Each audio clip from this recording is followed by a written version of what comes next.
konuşmak ve sizi önümüzdeki dönemle ilgili de DEM Parti'nin planlamasına dair bilgilendirmek üzere toplandık bugün.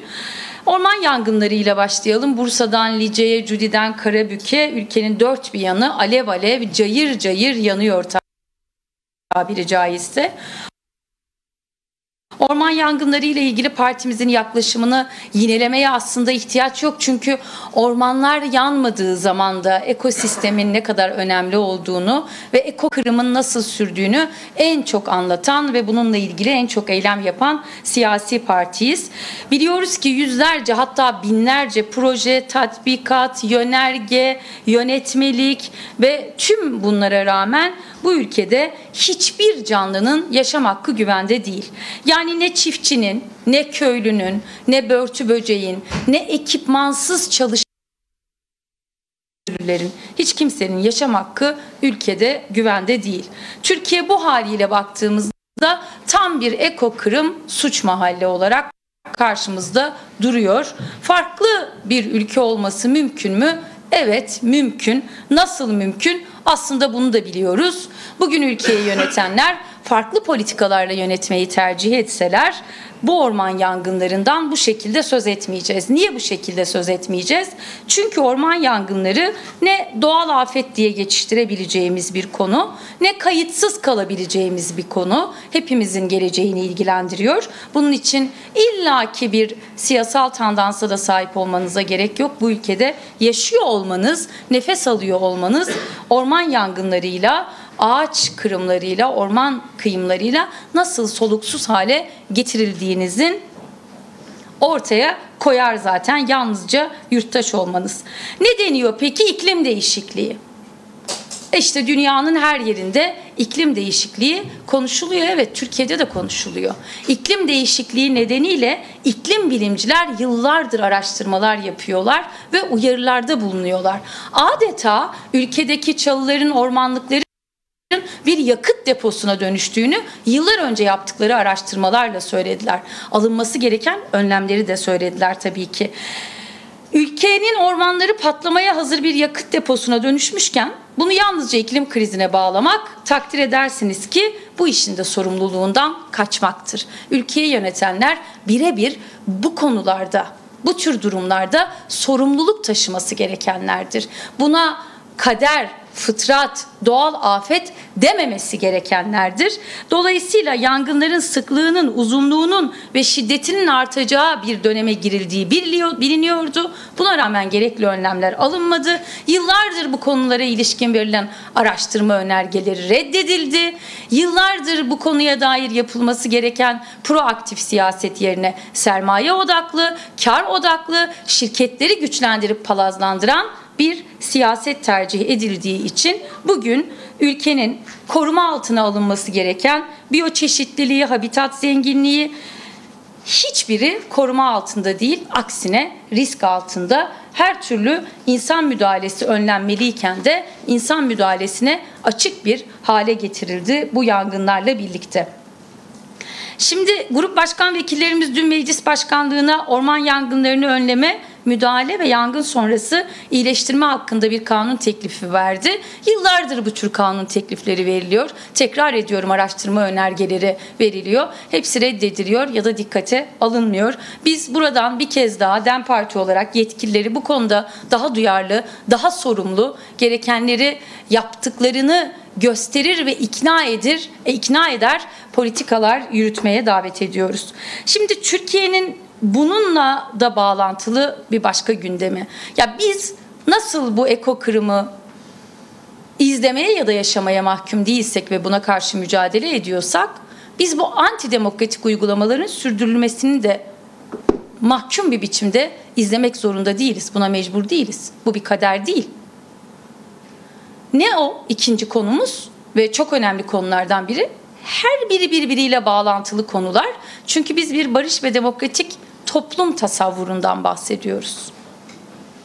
Teknik bir durumdan bahsetmiyoruz. Hep söylüyoruz. İnsan hayatından bahsediyoruz. Geleceğimizden bahsediyoruz. Birlikte inşa edeceğimiz ortak yaşamdan bahsediyoruz. Ve çeşitli mücadele alanlarından bahsediyoruz bundan bahsederken.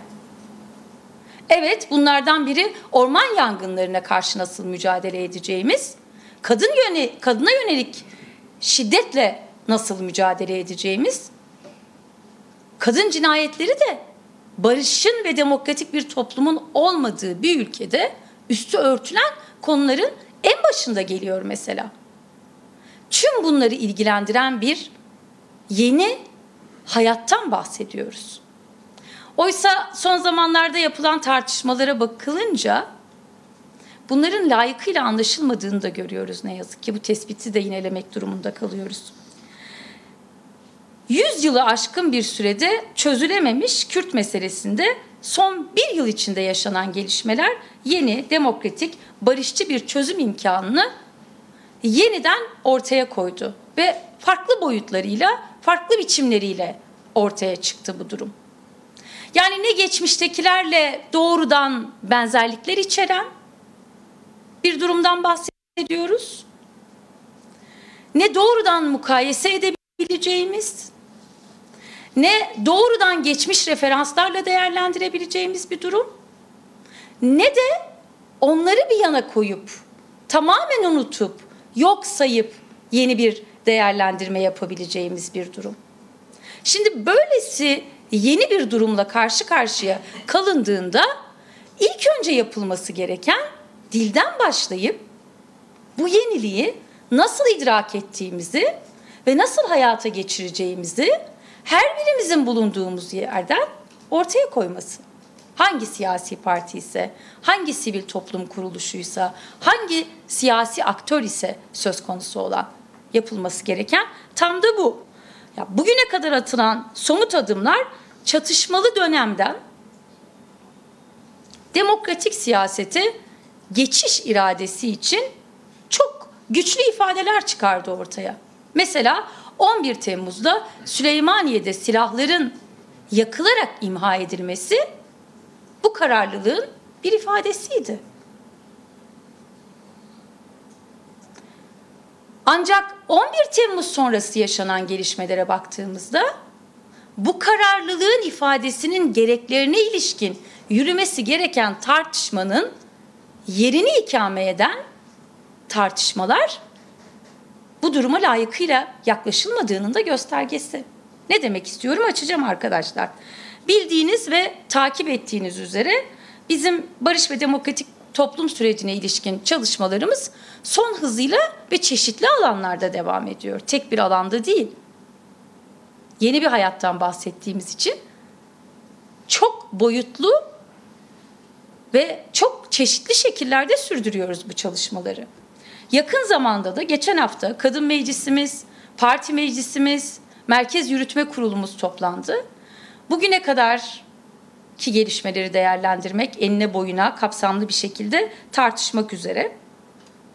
Parti meclisimizin daha sonra bu tartışmalara ilişkin yaptığı yazılı açıklamayı da takip etmişsinizdir. Hem sizler hem sevgili Türkiye halkları takip etmişlerdir. Ancak ben buradan takip edemeyenler ve o tartışmalara vakıf olamayanlar için parti meclisimizde süren bu tartışmaların başlıklarına ilişkin bazı hatırlatmalar yapmak isterim. Bugünün konuşulanlarına da ışık tutsun isteriz bu vesileyle. Şimdi kuşkusuz en önemli gündemimiz 27 Şubat'ta Sayın Öcalan'ın Barış ve Demokratik Toplum Çağrısı ve akabindeki gelişmelerdi. Elbette bu gelişmelerin içerisinde yeni bir aşama olarak tanımladığımız komisyon aşaması var. Çok önemli bulduğumuz bir aşama bu aşama. Biz aylar önce bu kürsüden Meclis Komisyonu'nun barış ve demokratik toplum süreciyle ilgili yerini anlatmaya çalışmıştık zaten. Yeni bir tartışma değil bu. Yeni bir başlık da değil. Üstelik yalnızca Türkiye'de ihtiyaç duyulan bir komisyonda değil bu. Dünyanın çeşitli yerlerinde bu tür komisyonlar böyle süreçlerde işlevsel roller üstlenmişler. Bu son derece normal, son derece olağan bir şey. Olağan olan bir başka şey de bu komisyonun çoğulcu olması. Çoğulculuk ilkesini esas alarak çalışması, usulünü buna göre belirlemesi ve orada bugün Türkiye'de meclis çatısı altında temsiliyeti bulunan bütün siyasi görüşlerin temsilinin bulunmasından daha doğal bir şey olamaz. Dolayısıyla bunlar bizim daha en başında hedeflediğimiz, olmasını arzu ettiğimiz gelişmelerdi. Şimdi artık bu aşamaya gelindi.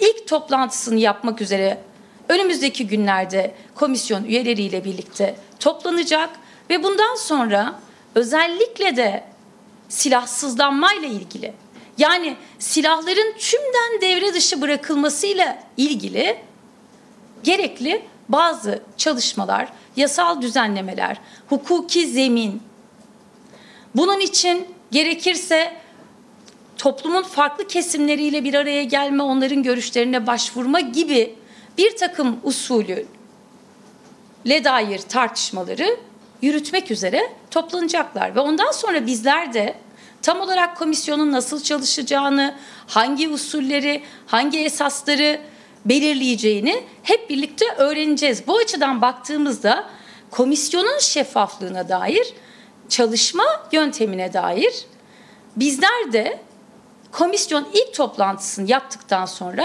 tabii ki yol haritasına dair çok daha net bilgilere sahip olacağız. Ama henüz bunlar yokken ortada, henüz bunlar açıklanmamışken, henüz siyasi partiler komisyon üyelerini yeni belirliyorken, bu konuya dair tartışmalar sürüyorken, bu komisyon tarihsel bir fırsatı hukuki zeminde kalıcı hale getirmek için yola çıkmaya hazırlanıyorken, sanki komisyon bambaşka nedenlerle kuruluyormuş gibi yaratılmak istenen algılar ya da buna dönük yürütülmek istenen tartışmaların maksatlı olmadığını bize kimse söyleyemez. Buna da kimse inanmamızı beklemesin. Komisyon üzerinden süren tartışmalarla Türkiye'nin onlarca yıldır biriktirdiği kutuplaşmanın, öfke siyasetinin nelere ülkeyi maruz bıraktığını bir kez daha görüyoruz. Şimdi masa metaforu etrafında konuşuyoruz bir süredir. Çünkü bir çözüm arayışından bahsediyoruz. Ne için? Türkiye'nin demokratikleşmesi için. Peki bugüne kadar Türkiye'nin demokratikleşmesi önünde en büyük engelmiş gibi gösterilen ve böyle tartışılan bir silahsızlanma projesi söz konusu. Niye bunu demokrasiden ayrı değerlendiriyoruz? Niye bir örgütün verdiği bu kadar tarihi bir kararı, geri dönüşsüz olduğunu söylediği bir kararı, özgür irade beyanıyla silahlarını yakarak imha ettiğini ve demokratik siyasete geçiş için hukuki düzenleme beklediklerini söyledikleri bir kararı tartışmaktan dahi çekinen bir ülke resmi yaratıyoruz. En başında ifade etmiştik. Bu tarihsel fırsatı kalıcı hale getirmenin en önemli kavramlarından biri de ciddiyet dedik, sorumluluk dedik ve cesaret dedik. Cesurca tartışamaz, sorunları cesaretle ortaya koyamaz, ihtiyaçlarımızı buna göre saptayamazsak, bundan sonra ortak mücadeleyle birlikte yol alabilmek için nasıl bir izlek oluşturabiliriz? Biz bu soruları da kamuoyunun aynı zamanda takdirine bırakıyoruz. Şimdi kimi zaman yüzeyel, yine bu masa metaforu etrafında, kimi zaman daha kapsamlı diyelim, daha derinlikli tartışmalar, açıklamalar, itirazlar, eleştiriler de gösteriyor ki sözünü ettiğimiz konu yalnızca bugünü ilgilendirmiyor. Yalnızca dünü ilgilendirmiyor. Sözünü ettiğimiz konu yarını ilgilendiriyor. Sözünü ettiğimiz konu geleceğimizi ilgilendiriyor. O yüzden bu konuya ciddiyetle yaklaşmak gerekiyor. Masada yer almak, çözümün itici gücü olmak, sürece ivme kazandırmak, Cumhuriyet'in 2. yüzyılında yer almak demektir. Biz Cumhuriyet'in 2. yüzyılında bu ülkedeki bütün farklılıkların kendi özgünlükleriyle, temsiliyetleriyle yer alabilmelerini istiyoruz. Ve bunun mücadelesini veriyoruz. Bizim barış, demokratik çözüm ve bunlar için mücadele dediğimiz şey tam olarak böyle bir anlam ifade ediyor. Onlarca yıldır süren bir çatışma halinin kalıcı, adil bir barışla sonuçlanması için çaba sarf etmek, başarıya ulaşması için endişeleri ifade etmek, ayrıştırmak değil, birleştirmektir bizim için. Biz bunun ayrıştırıcı etkilerini ortadan kaldırmaya çalışıyoruz. Bunun için mücadele ediyoruz.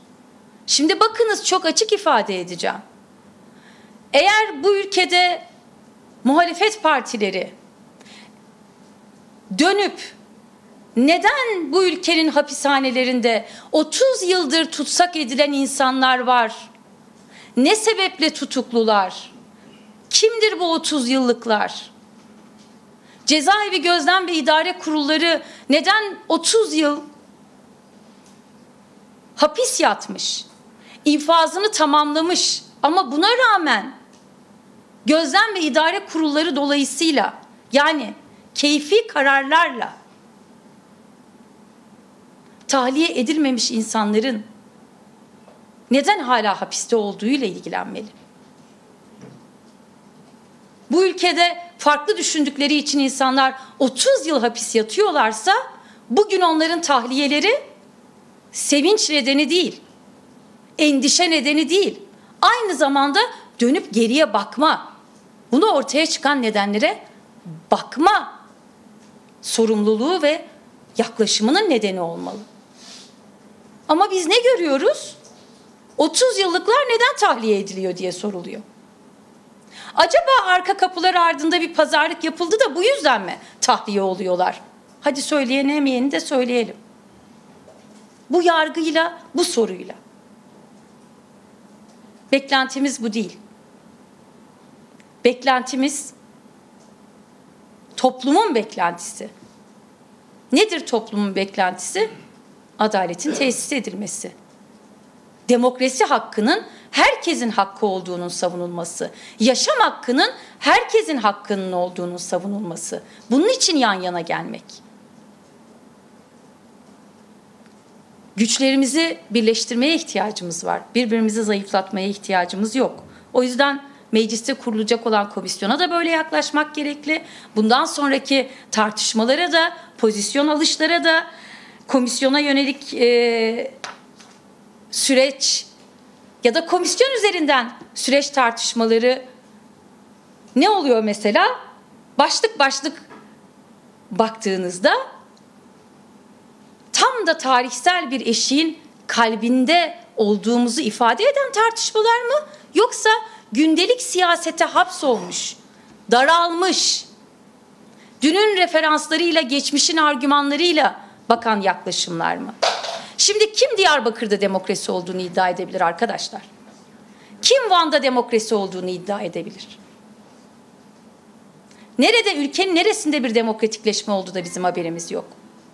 Onlarca yıldır kayyumla yönetilen şehirlerden bahsediyoruz.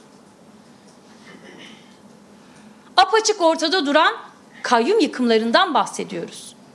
Bakınız, Şırnak'ta durdurak bilmeyen ekolojik kırımdan bahsediyoruz.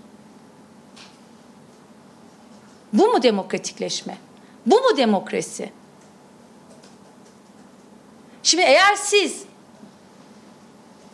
Diyarbakır'da demokrasi, İstanbul'da otokrasi olmaz derseniz, haklı olarak insanlar, Diyarbakır'da, Van'da, Mardin'de yaşayan insanlar, Şırnak'ta yaşayan insanlar, buraya demokrasi geldi de biz mi görmedik? Onlarca yıldır demokrasi mücadelesindeyiz diye sorarlar. Bizim de bu soruları yüksek sesle ifade etmek siyaseten sorumluluğumuz. Vicdanen, ahlaken de yapmamız gereken. Biz ülkenin her yerinde ayrımsız bir demokrasi olmasını istiyoruz. Biz ülkenin her yerinde ayrımsız, eşit bir kardeşlik hukukunun yaşam bulması gerektiğine inanıyoruz. Bunun için mücadele ediyoruz. Mücadelemiz hem İzmir için, hem İstanbul için, hem Şırnak için, hem Diyarbakır için, hem Edirne için, hem Yozgat içindir.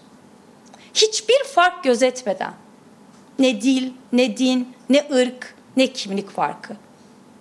Herkesin eşit olduğu, eşit hissettiği bir yaşam tasavvurundan bahsediyoruz. Ve bunu gerçekleştirmek için mücadele ediyoruz. Bunun için bunca bedel, bunca risk göze alınıyor ve bunun için bunca fedakarlık. Şimdi olan biteni yalnızca seçimlere indirgemek ya da kimi aktörlere nasıl kazandırıp nasıl kaybettireceğine göre değerlendirmek, bu yaklaşımın yarattığı kolaycılık, bu yaklaşımın yarattığı konfor, bütün bunları biliyoruz. Bütün bunların bizlere neler kaybettirdiğini de biliyoruz. O yüzden iktidarından muhalefetine herkesi en başından beri bütün bunların dışında bir yerden bakmaya, bütün bunların üstünde bunları öncelemeyen bir yerden bakmaya davet ettik. Beklemenin eylem diyoruz bu yüzden. Toplumun beklentisinin ihtiyatlı iyimserlikten çok daha fazlası olduğunun özellikle altını çizdik. Artık iyimserlikten bahsetmeye ihtiyacımız var. Bunun için de komisyon başta olmak üzere pek çok konuda ortak mücadeleye, çekingen değil, cesur, tutuk değil, kararlı, bekleyip gören değil, aktif pozisyon alan bir tavra ihtiyacımız var. Muhalefeti güçlendiren bir yaklaşıma ve kararlılığa ihtiyacımız var. Kendimize güvenmeye ihtiyacımız var.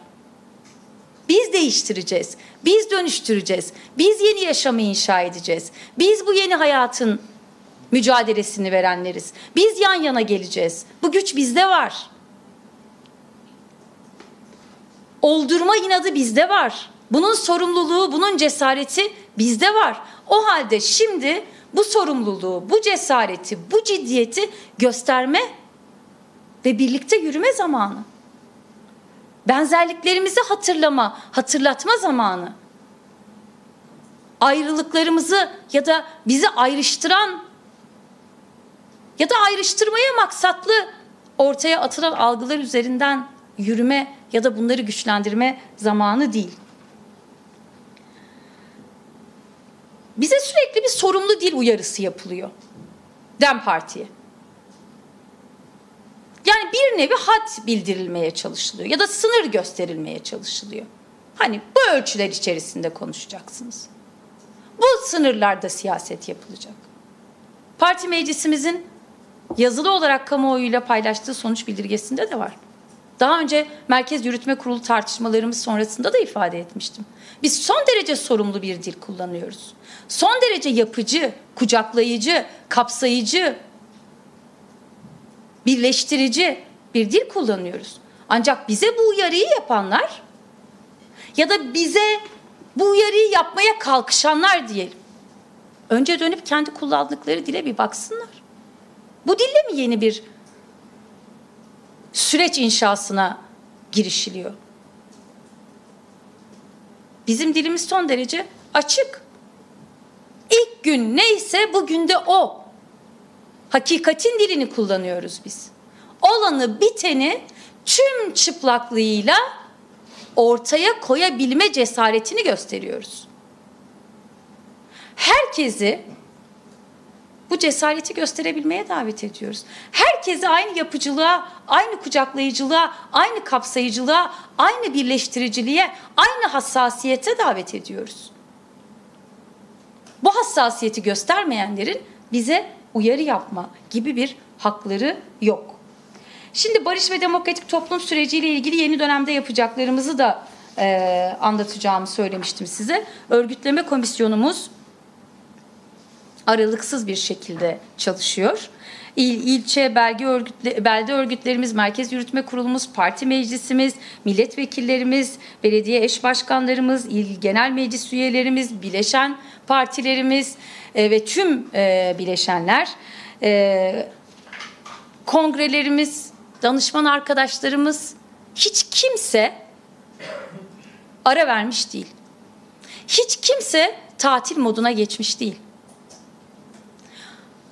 İklim koşullarına rağmen çok yüksek sıcaklık rekoru kıran ilçelerden bahsediyoruz. Mesela yarın Şırnak'ın Cizre ilçesinde Ağustos ayının bazı çalışmalarına start vereceğiz. Barış ve Demokratik Toplum Şöleni yapacağız. Oradan başlıyor ve günlerce bu şölenler farklı il ve ilçelerde sürecek. Yine Barış ve Demokratik Toplum süreci kapsamında biliyorsunuz 2000'i aşkın buluşma gerçekleştireceğimizi söylemiştik ve Temmuz ayında bitirmeyi hedeflediğimizi. Bunlar bitmek üzere. 2000'i aştı. Gidilmedik köy, belde, ev kalmadı neredeyse. Ve tüm Türkiye'de Barış ve Demokratik Toplum buluşmaları sürdü. Yalnızca bir bölgede değil, Türkiye'nin her yerine ulaşmaya çalıştı. Yine bu dönemin ve geçmiş dönemlerin, yani Türkiye'nin onlarca yıldır en önemli konularından biri cezaevlerinde yaşanan sorunlar ve hak ihlallerine ilişkinde 1 Ağustos'ta başlayıp Ağustos'un sonuna kadar sürdüreceğimiz açıklamalar, cezaevlerinde haksız yere tutulan insanlarla ilgili dayanışma eylemleri, bunlar da Merkezi Örgütleme Komisyonumuz tarafından planlanıyor.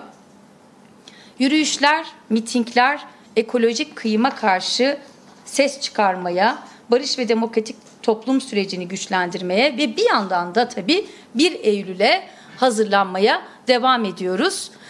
Yakında yine Merkez Yürütme Kurulumuz toplanıyor 6 Ağustos'ta ve bu tartışmaların geldiği aşama, eğer o zamana kadar komisyon ilk toplantısını yapabilirse komisyona dair bilgilendirmeler, tüm bunları sizlerle 6 Ağustos haftasında yeniden paylaşıyor olacağız. Biliyorsunuz siyasi partilerle istişare ve yine sivil toplum kuruluşlarıyla buluşmalar, bütün bunların yanı sıra süren aktivitelerimiz, etkinliklerimiz bir yandan. Bunlar kesintisiz bir biçimde devam ediyor.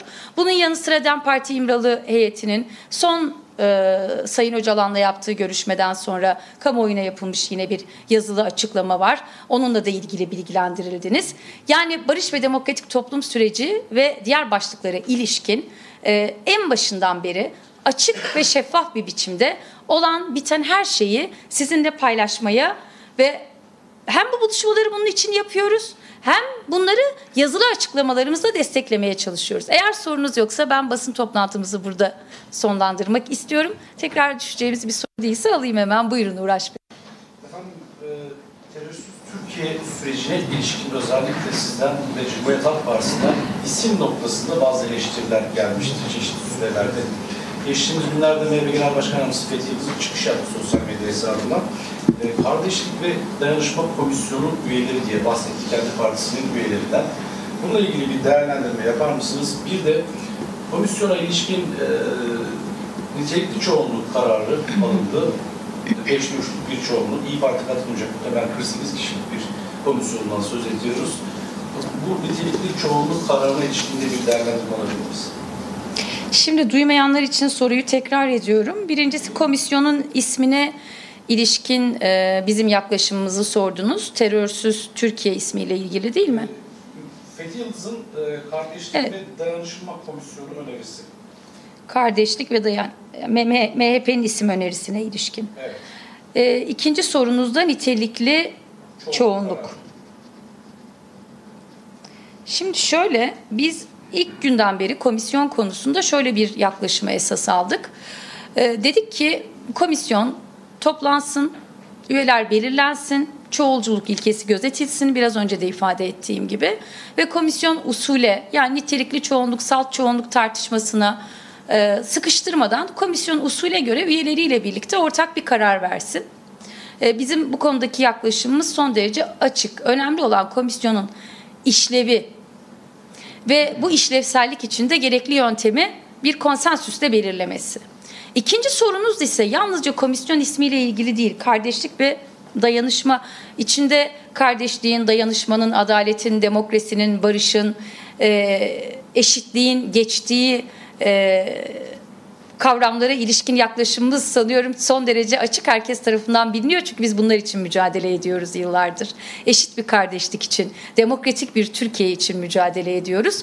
Dolayısıyla komisyon ismine ilişkinde biz komisyonun üyelerinin verebileceği bir kararla yine bir konsensüsle içinde bu kavramların geçtiği, işte mutabakatın, demokrasinin, adaletin, eşitliğin, kardeşliğin, dayanışmanın, toplumsal yan yana gelişin, tüm bunların içinde geçtiği isimler elbette bizim de kabulümüz olur. Ancak buna komisyon üyeleri tartışarak karar verir ve bir ortak mutabakatla. Bizim bunun yanı sıra yeri gelmişken o bilgilendirmeyi de yapmak isterim. Meclisteki komisyonla partimiz arasındaki irtibatı sağlayabilecek bir koordinasyonumuz da olacak. Bazı başka siyasi partilerin de böyle bir koordinasyonu var. Yani yalnızca meclisteki üyelerimiz değil, partimiz de bu komisyonla ilgili ciddi çalışmalar yürütüyor. Epey bir süredir yalnızca bu komisyon tartışmalarının başladığı günden bu yana da değil, öncesinde başlayan bizim çalışmalarımız vardı. Hukuk komisyonumuzun zaten Türkiye'nin genel hukuki ihtiyaçlarına ilişkinde çalışmaları vardı. Ancak gelelim terör ifadesine. Yalnızca komisyonla ilgili değil. Şimdi geçirdiğimiz bunca sene bu kavramın neden kullanılmaması gerektiğini Türkiye'ye göstermiş olmalı. Meseleyi getirip böyle hani güvenlik politikalarına hapsederek anlatmaya çalışmak ya da mesele tırnak içerisinde söylüyoruz bir terör sorunundan ibaretmiş gibi göstermeye çalışmak bu sorunun esasını kaçıran bir yaklaşım. Bizim mücadelemiz buna karşı da yıllardır. Dolayısıyla eğer siz bu ülkede barışı inşa etme niyetindeyseniz ve neticede demokratik bir topluma varmak istiyorsak bunu adlı adınca doğru düzgün adlandırmak gerekir. Biz en başından beri bu süreci barış ve demokratik toplum süreci olarak adlandırıyoruz. Bizim için olması gereken de budur. Eşit kardeşlik ve demokratik Türkiye'nin de ihtiyaç duyduğu iki önemli kavram, iki önemli ihtiyaç aynı zamanda, yıllardır ihtiyaç duyduğumuz eşitlik, bu temelde kurulacak bir kardeşlik, kalıcı, adil, onurlu bir barış, bu temelde inşa edilecek ve kalıcı hale getirilecek. Dolayısıyla siyasi ve hukuki altyapısı oluşturacak bir tanınıma içerecek. Bunlar çok açık. Yani bizim beklentilerimiz. Hangi isimler konusunda ortaklaşabileceğimiz hiçbir şey bulunamıyorsa dahi ya da hiçbir konuda uzlaşılamıyorsa dahi herhalde bütün siyasi partiler eşit kardeşlik ve demokratik Türkiye konusunda ortak bir konsensüse varırlar diye düşünüyoruz. Ya da toplumsal dayanışma kimi rahatsız eder? Ama hangi temelde, nasıl bir dayanışma?